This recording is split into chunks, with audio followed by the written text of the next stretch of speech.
The Holy Bible, New King James Version, Hebrews 12. Therefore we also, since we are surrounded by so great a cloud of witnesses, let us lay aside every weight, and the sin which so easily ensnares us, and let us run with endurance the race that is set before us, looking unto Jesus, the author and finisher of our faith, who for the joy that was set before him endured the cross, despising the shame, and has sat down at the right hand of the throne of God.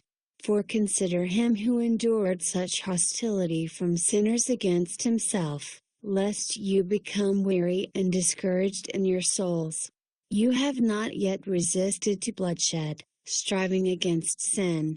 And you have forgotten the exhortation which speaks to you as to sons. My son, do not despise the chastening of the Lord, nor be discouraged when you are rebuked by him, for whom the Lord loves he chastens, and scourges every son whom he receives.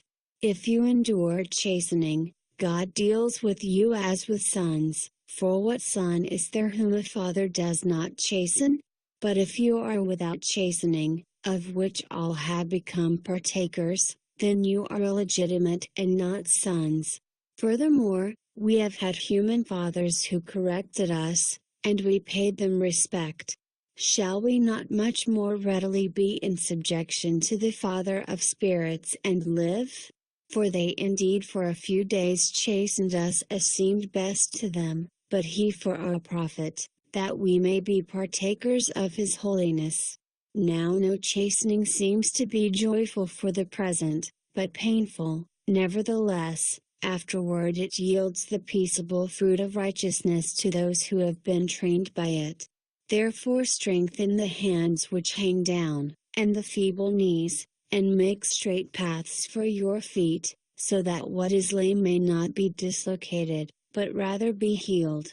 Pursue peace with all people, and holiness, without which no one will see the Lord, looking carefully lest anyone fall short of the grace of God, lest any root of bitterness springing up cause trouble, and by this many become defiled, lest there be any fornicator or profane person like Esau, who for one morsel of food sold his birthright.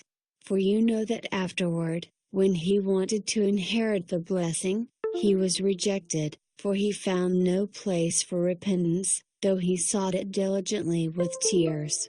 For you have not come to the mountain that may be touched and that burn with fire, and to blackness and darkness and tempest, and the sound of a trumpet and the voice of words, so that those who heard it begged that the word should not be spoken to them any more.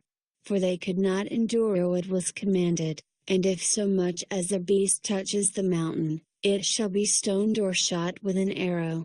And so terrifying was the sight that Moses said, I am exceedingly afraid and trembling. But you have come to Mount Zion and to the city of the living God, the heavenly Jerusalem, to an innumerable company of angels, to the general assembly and church of the firstborn who are registered in heaven, to God the judge of all, to the spirits of just men made perfect, to Jesus the mediator of the new covenant, and to the blood of sprinkling that speaks better things than that of Abel.